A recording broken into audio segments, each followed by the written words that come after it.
The Great Cheese Robbery. Go. At the end of the street is an old junk shop. It's gloomy and shabby and nothing ever happens there. At least that's what most people think.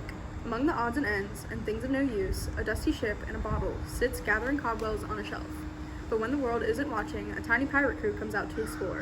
And when you're smaller than a teacup, a junk shop can be a pretty dangerous place. Button, the ship's boy, had spent most of the afternoon exploring. He had climbed in and out of piles of books and boxes of this and that to see what he might find. He'd even snatched a quick nap inside the old cuckoo clock. But on his way back down to the shelf, Button had caught the back of his jacket on an old picture hook and was now hanging helplessly on the wall. "Oh, crumbs, not again," he said out loud to himself. He looked over the shop. It was one of those perfect evenings. Moonlight was pouring in through the window and shone a silvery blue over the ship in a bottle. Everything had been calm until now. He tried to shake himself free, but it was no good. High above Button, something had awakened in the dark. Mr. Jugby, the house spider, was eager to make a snack out of Button. He'd had his 6 eyes on the boy for some time now. He could see that his perfect meal was hanging there beneath him, waiting. The young ones are the juiciest.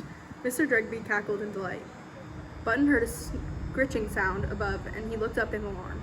A tangle of long, hairy legs and beady eyes was rushing towards him, and then, all at once, he felt himself being pulled by the legs. He slipped clean out of his jacket and landed in a heap on the floor, on top of his rescuer. She let out a muffled yelp.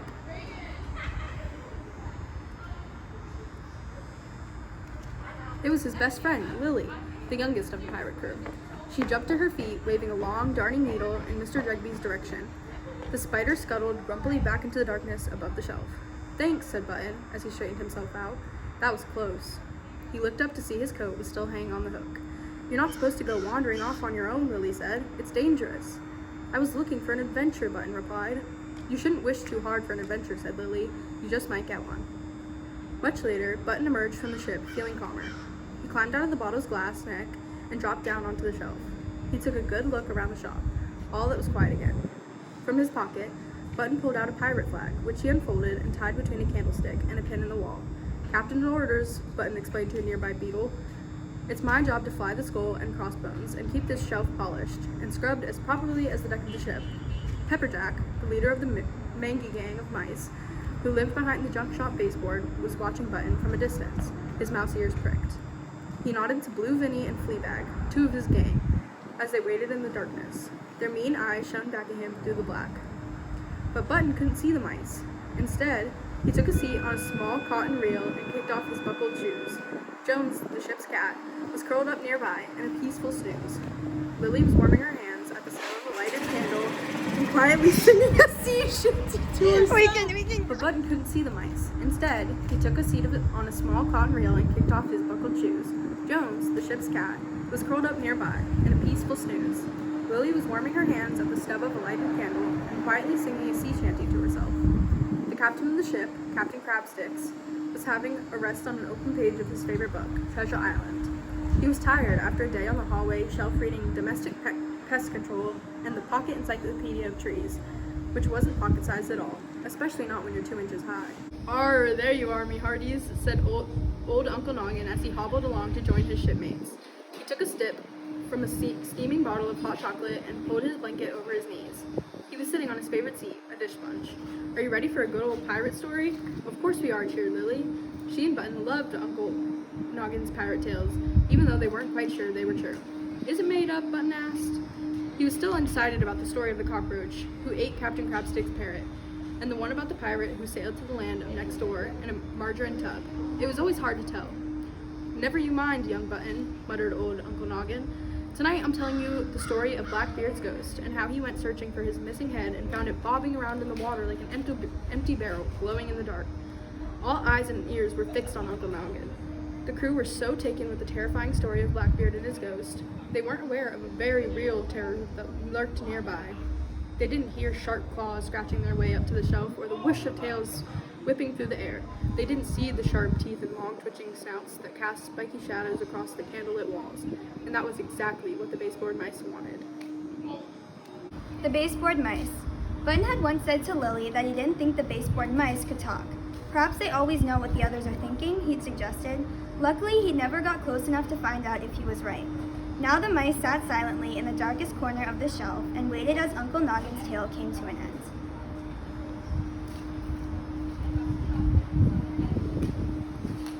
So he picked up his head, squeezed it firmly back into place, and wandered off into the darkness, finished old Uncle Noggin. Then he took a gulp of his hot chocolate and watched the steam rise into the air. "Golly good yarn, old chap," said Captain Crabsticks, putting his hat over his face and falling asleep in an instant. "Is that really a true story?" asked Button. He was sitting so close to the edge of his cotton reel, it was almost tipping over. "Maybe it is, and maybe it isn't," said Uncle Noggin, with a yawn and a stretch. "Well, I think it is," said Lily, giving a sleepy grin to show how much she enjoyed being scared. Captain Crabsticks was snoring now, his hat rising up and down over his face, and it wasn't long before the stillness of the night nudged them all into a gentle sleep.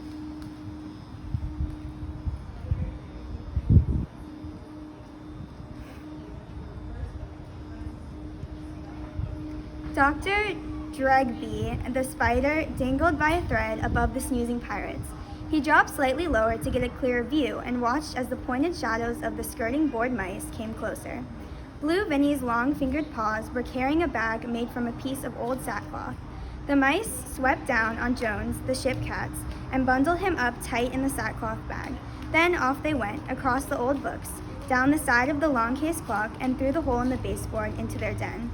"Those sneaky mice," the spider mumbled to himself. "They have no shame." He twisted himself around gracefully and whispered back up his thread into darkness.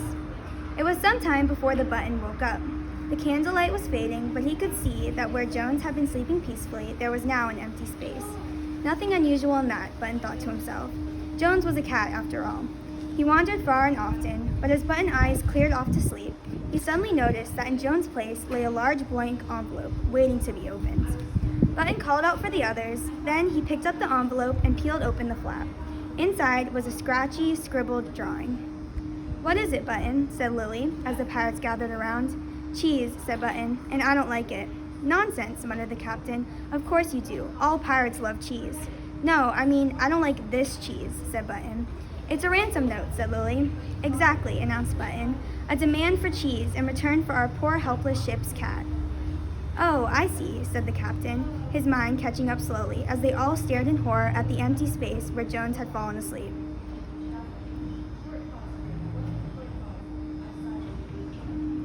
"And you know what that means, don't you?" Button continued.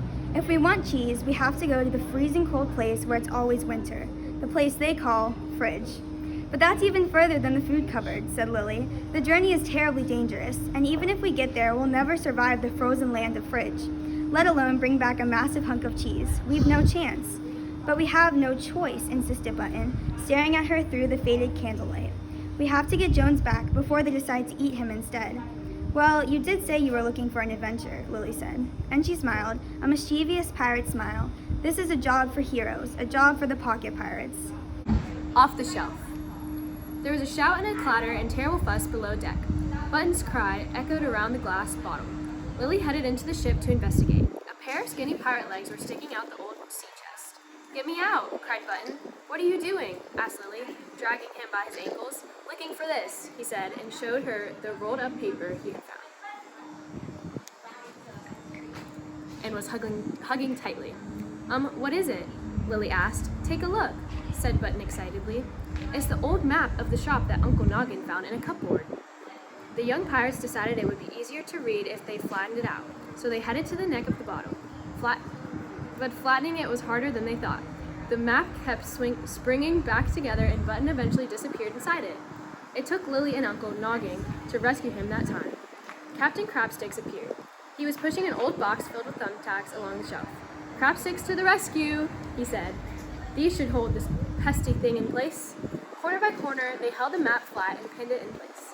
Lily kept the thumbtacks still, and Button jumped up and down and banged them in. "Take that," he said, landing with a thud. "And that." "What ho," said the captain. "Let's have a peep." They all stood back and studied the drawing. "We can head down the hallway into the kitchen," said the captain, pointing his sword at the drawing of rooms and corridors. "We don't need the map. It's easy." "No, we can't go that way," Button insisted. "Doyle's basket is just inside the kitchen. We'd be that gigantic mutt's breakfast before you could say blistering barnacles." There was such a sudden knocking sound. "What's that?" asked Lily. "Sorry," said Uncle Noggin. "It's me." He was shaking at the knees. "I just remembered the day I fell in Doyle's water bowl," he went on, "and it was awful." Button was only half listening. If they stopped to hear another one of Noggin's stories, they'd still be here at midnight. "What about this way?" said Button loudly, pointing to the corner of the shop where he knew was a broken plug socket was hanging out of the wall. It meant they could squeeze into the gap between the wall, and if they could get through to the other side, they would be in the kitchen. He and Lily had been to the kitchen before, but they had never been to that cold and wintry place called fridge. "Maybe you could stay here and look up after the ship," suggested Button, turning to Uncle Noggin. "No chance," said Uncle Noggin. "I'm coming too. You can't do it without me. I'm Champion Cheese Lifter." "Perfect," said Captain. "In that case, you shall join us." You're coming too, Captain?" Lily asked hesitantly. "Of course, my dear girl," he bellowed. A good pirate captain never abandons his crew. Button looked at Lily. She said nothing. Both of them knew that Captain Crabsticks and Uncle Noggin would slow them down, but there was no stopping a pirate when they sniffed adventure. "We shall head out first thing in the morning," said Captain. They had to get Jones back, and quickly. A perilous journey. It's unlikely you would have looked through the junk shop window at 6 o'clock that morning. But if you had, you might have seen a crew of tiny pirates on the edge of a shelf getting themselves ready for adventure. They were armed with every weapon they could lay their hands on: safety pins, sewing needles, cocktail sticks, and a jumble of other odds and ends inside their bags. Button had raised the flag as high as it would go.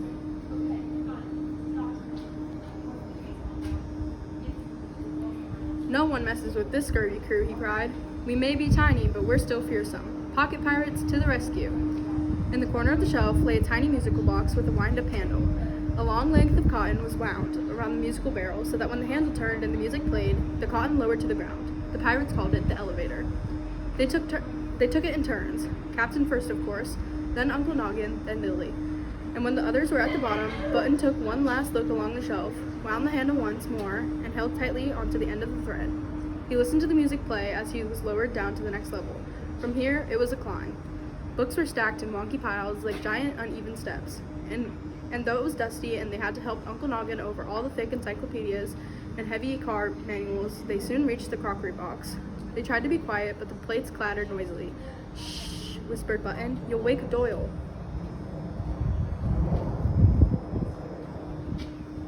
"Too late," Lily said with a gasp. The sly eyes of the dog had blinked open. They could hear him heave himself out of his basket and head in their direction, brushing his tail against the boxes and shelves, sniffing the air.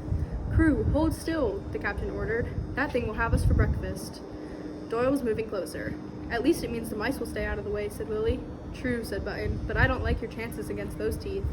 He looked over to the broken plug socket. It was only inches away. If they moved quickly enough, they could squeeze into the gap in the middle of the wall to safety. Button whispered his plans to the others. Captain Crabsticks and Uncle Noggin would go first, then Lily and Button himself would bring up the rear. If they all went together, Doyle would be more likely to notice them. "Marvelous plan, young Button," the captain said, clapping him on the back. "Tally-ho!"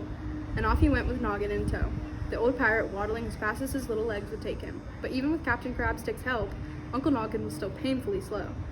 Button gritted his teeth. The captain had gone through the hole in the wall first so that he could help Uncle Noggin from the inside. But Uncle Noggin's plump belly was caught fast on the opening. The plaster crumbled around him. Then suddenly, Uncle Noggin was through. He took a chunk of plaster with him and made the hole bigger. Lily darted after them and leaped gracefully into the hole. She turned and held her hands out to Button, but it was too late. Doyle had spotted him. Mornings were a bad time to come across this hairy beast. He was always hungry when he woke. Button knew there was no time to think. He had to run for it. Now! He could feel the dog's hot breath at his back as he sprinted toward a hole and threw himself through. He looked over his shoulder and saw a large black nose nudging at the opening. He'd just made it. After all the excitement, the pirates needed a rest. A slice of early morning light poured into the gap in the wall, and they could just about see to unpack their pocket-sized picnic. They perched on chunks of plaster, using their bags as cushion. Uncle Noggin took off his neck scarf and laid it out to make a picnic blanket. "Once, I got stuck in a teapot," began old Uncle Noggin as he handed out their breakfast as biscuit crumbs. "Wedged right in the spout I was. I was thinner then, mind you. Wouldn't even get halfway down nowadays. Not with this," he patted his round belly.